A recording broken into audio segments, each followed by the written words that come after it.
morning. Happy Saturday, Empower Living community.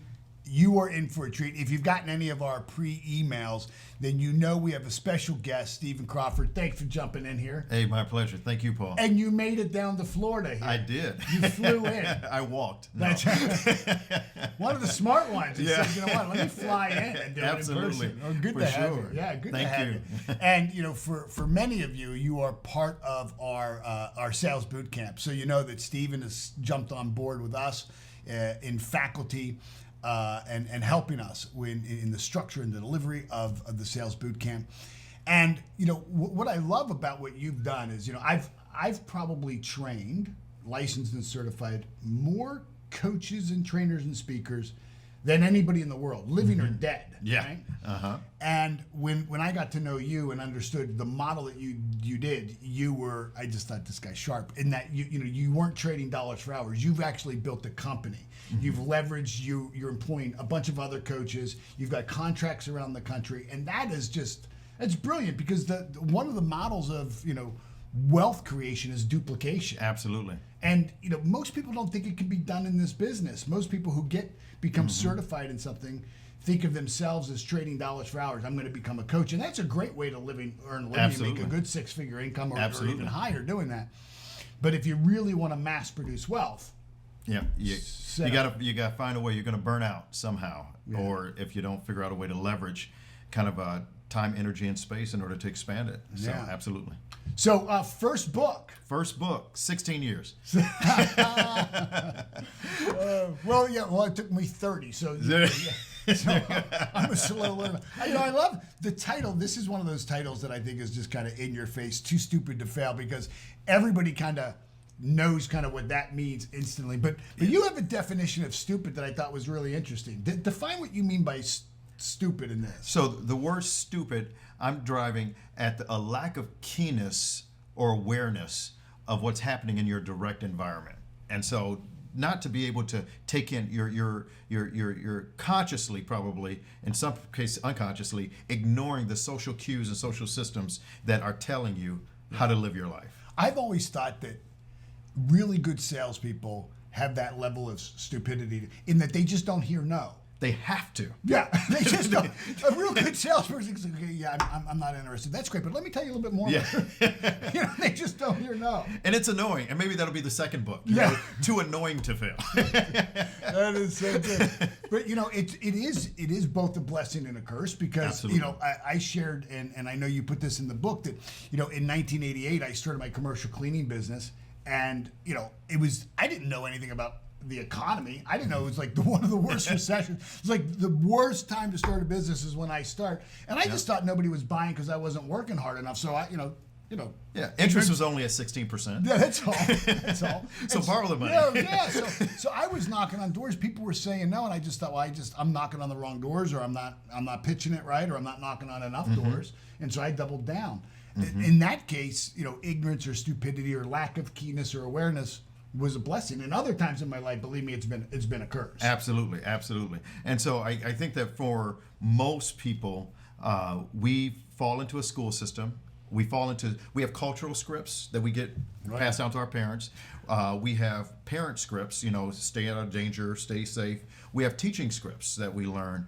And then as we go through adolescence, we have identity scripts. Mm-hmm. And all of these scripts are perfectly, and there comes a point in time where I think, and the birth of writing this book, where you kind of get pissed off because you've run out of script.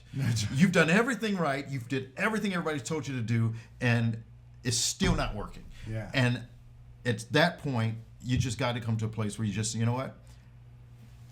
I'm tossing the scripts, and it's time to go rogue. Well, you and I had, I think, probably a similar experience in that I was looking at guys, my age, who I had grown up with, who I don't believe were any sharper than I was. Some of them were about as sharp as a bowling ball, and they were like they were kicking my butt in life. I Yeah. mean, they were doing much better. I'm thinking, how is this happening? You know, Yeah. because I was following all the rules. Yeah. You know, my grandmother said, you know, do honest, hard work, and I was doing honest and Hard hard work. work. And Napoleon Hill says, you know, perish the thought. Thought, You right. know, perish the thought. Hard work and Hard work alone, yeah, is that's- not going to get it done. So what drove you then to write the book? Well, yeah, and so I had just moved back from Costa Rica. I was after I got done with graduate school, I moved to Costa Rica.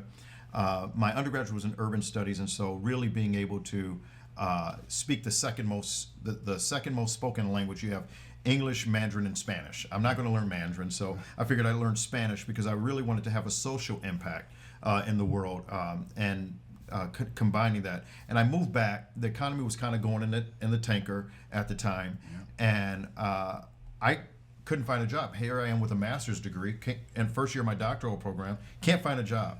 And I go to the dealership, and he says, "Why do you want to work here? You got a master's degree." I said, "Because I need a job." It was as simple as that. And while everybody, but he saw something special in me because he handed me a tape of Earl Nightingale's "The Strangest Secret." The velvet voice. Yeah. And I'm sitting listening every day, and it's increasing the level of dissatisfaction I have with my life. Yeah. I've been reading John Maxwell. I've been reading Grinding It Out with Ray Kroc. I've been reading all these books for 10 years in personal development. So I was a personal development champion, right? Right. And yet I was no further ahead. And I looked around, and some of my friends that dropped out of college, you know, just didn't kind of give a rip about things, had become multimillionaires in the same economy where I can't find a job. Yeah. And I'm like, here I am following the scripts, doing the right thing. Something's wrong. And I really I could make excuses. That's the easy thing to do, to play victim, right? Mm-hmm.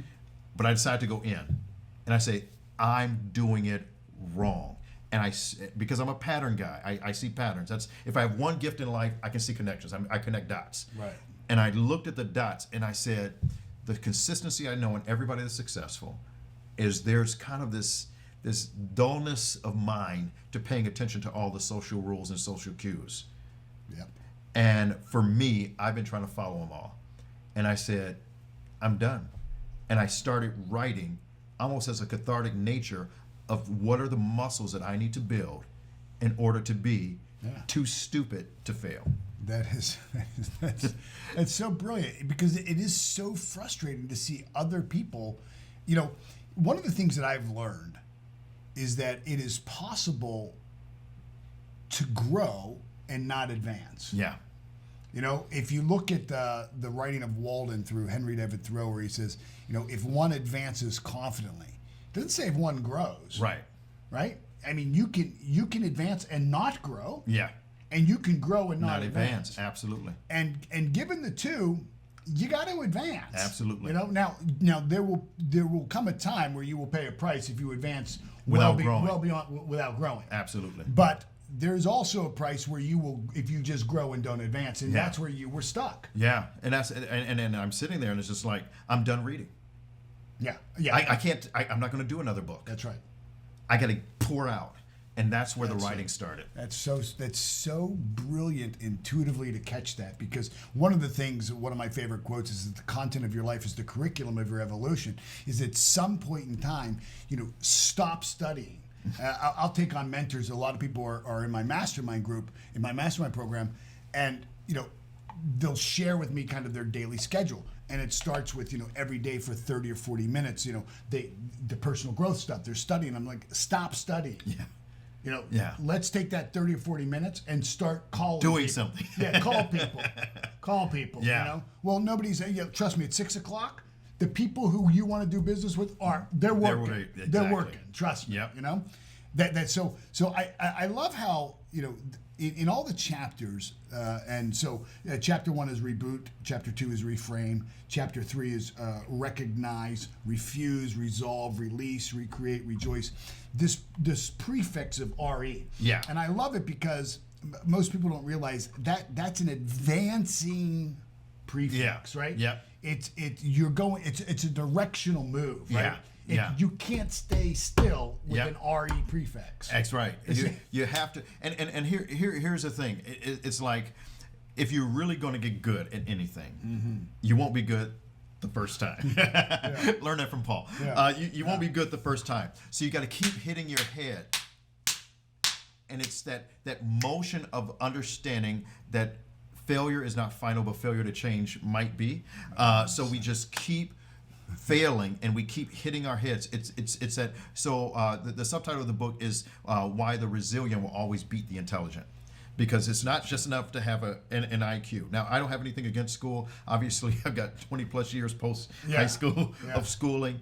But I integrated the study of when I started, and leadership theory is my doctoral program, and so I started to integrate a lot of the neural leadership stuff and understand how the mind works and integrate it with this persistent, rebellious nature. And what does it mean to do again? So it started out with resilience, and it just kept saying, no, re is a grammatical construct in the English language, means to happen again. So revision, reframe, recognize, readjust, refuse, resolve, remain. All these things are this posture that we position ourselves that we assume that the first time won't go perfectly. Yeah. Make that assumption. And I think that's why people are waiting to get it perfect. And I know you've taught on this quite a bit because I've heard you, and I've heard you challenge people directly to their face and say, yeah, and stop assuming that you're going to get it right. And I think you tell the story of the young lady working on her website, and it's perfect, it's beautiful, it's and all, but won't go out there and fail. Yeah. No. Yeah, put it out in the public. Put it out there. Yep. You don't speak perfectly, say it anyway. That's right. You don't deliver perfectly, do it anyway. You don't mentor correctly, that's okay, because it's got to start somewhere. And it's this attitude that we assume that failure is the first step, and we keep moving forward. And so that's that's the focus of it. And it really, we break it into 3 sections because I really think reboot and reframe are kind of that those initial elements where I tell the story of some of the elements of my own life. But then I started with 3 sections where we go, we've got to have the battle of the head, and it's got to be a focus thing, which is where the 3 chapters, recognize, refuse, and resolve. Yeah. Then it's the battle of the heart, to release, recreate, and rejoice. And then you got to do something with it. And so you got to re-engage, you got to refine, which means to make it better, and you got to remain. That's staying power. Yeah, and when you say do something with it, something is anything. Yeah. Right. Something is anything. I think Collins really did the world a disservice in Good to Great, because so many people read the first sentences that good is the enemy of great, and I've always reversed and said great is the enemy of good. Yeah. I can remember Les Brown telling me, look, you don't got to be you don't got to be great to start, but you've got to start to be great. Absolutely. So your story is woven throughout the book. It's a continual narrative of kind of your life. Share one of the highlights of how maybe you use resolve or reframing or recreating. Well, and the first chapter we're talking about recognize. I love it because I talk about we live in this haze, right? If you're not careful, and I open up with that recognize chapter with a story of playing intramural football. All the intramural football is where everybody puts their life and their bodies on the line for nothing. And so for ego and pride, that's all that's there. There wasn't even a real trophy. And we're out there bleeding and sweating and going at it. And I remember one of my buddies, in order to tackle somebody, he shoots through me, hits my thigh, and I go unconscious. Yeah. Some type of blood break to the brain. I'm knocked out. And I realized that as I'm waking up, they're more concerned about me getting off the field because there was a time clock. Next group's coming. Yeah. Should we call 911? I don't know. Just get them off the field. And I found myself in that moment so susceptible to other people's direction because I wasn't awake. And I think we've got to wake up. If we're really we got to practice the discipline of being awoke. I know mindfulness is a lost art. Meditation, reflection, all those things, but what does it mean to be awake? And in neuroscience, in neural leadership, David Rock teaches that the average awake time for a human being, uptime, is about 2.5 hours a day. Yeah, tops. So that's on the high end. Yeah, that's the top performer. Yeah, are awake 2.5 hours. 2.5 hours a day, which means we're automatons. We are literally going off our operating. So being awake means taking the 10% of the day that you have awareness and then shaping the rest of it. I don't know if you come across the book Memento Mori. Mm-mm. And there was a movie called Memento about it where the guy kept losing his memory. Oh, yeah. You've seen that? All right, so he keeps losing his memory over and over again. And the whole point of the book, the short story that became the movie, is he says, life is like a chain gang of idiots. Every human being, you've got the sex addict, the narcoleptic, you've got the couch potato, all of us are like a chain gang of idiots. But once a day, brilliant, the stars align, everything shapes, and you're a genius, the savant, the wise person, the sage comes out for once a day. The problem is, he doesn't write anything down. Right. But if you want to succeed in life, the whole point of the story is you've got to write it down, script it out, so any idiot, the moron that you're about to become, the hedonist, the whoever you're about to become is so simple that the stupid part of you can follow the plan. Yeah. Don't be making Pop-Tarts. Don't be making Pop-Tarts when their brilliance comes to you. Exactly. And so if we can do that, if we can write the plan, if we can guide the idiots that we become. Yeah. It's so hand in hand, rinse and repeat, do it again and again and again. Yeah. That's the path forward. But we've got to pay attention to those moments. Yeah, it's so straightforward. I mean, it's, you can laugh at it, because it is funny. But it's nothing funny about it when you're living it. Let me ask you this. So obviously, I've been on this kick that, I think the problem for most people is that they're using personal growth for entertainment. Mm. In other words, they find it interesting. Yeah. Like they find a movie or a documentary. Absolutely. And it absolutely is interesting. But how do you apply it? So is this book a how-to book? Is it an informative guide that the reader is going to read it and self-reflect, or do you give them some, hey, here's what you do now? Here's some danger in personal development, in all personal development literature. And I actually write about this in the introduction. Most people have no clue what they're talking about when it comes to personal development. Yep. They're repeating. Them. They're repeating, right? I've read them, and it's like the Ted Williams example. He had no idea how to teach somebody how to hit a ball. Mm-hmm. Just read his story, and it's like, okay, he's a great batter, terrible hitter. Right. Great hitter, terrible coach. And so a lot of people don't know what they're talking about. And here's why I say that. And I have ultimate respect. And listen, it's not that I don't grab anything from the literature, because I read a lot of it. But the problem that I think we have is we become addicted to the knowledge. The Big Mac sales went up almost 50% when the salads came on the McDonald's menu. That's right. And the reason is because it was good enough for people to know that they could. That's right. Yeah. Just to know what they could. And so the problem is that most people want a roadmap. Life doesn't happen that way. You don't need a roadmap. These are checkpoints. These are like, so I don't want to paint the illusion. It is habit formation. It is training the idiots we become, essentially. It's being too stupid to fail. It's not learning more. It's doing more with what we know. Yep. It's about aligning what we know. And so this book, and I mentioned in the introduction, this isn't about a roadmap. The roadmap is a false narrative. Oh, follow these steps 1 to 100 and you'll be successful. No, absolutely not. Life is too complex. There's too many messes. But if you form the right habits, it's the be, do, have. Yep. Another reword is results. Yeah. It means to zult again. It's like don't expect results because you did something one time. Yeah. It's not about doing the right thing. It's about becoming the right person. It's about forming the right habits that elevate us to achieve. If you want to be a higher achiever, you have to form the right habits. Yeah, I think I describe it this way: is that you can't make anything happen. Mm-hmm. You can only make it welcome. You can only run your life through the values, through the principles, through the habits of your daily life that make you ready, make it welcome for those conditions and circumstances that are going to come.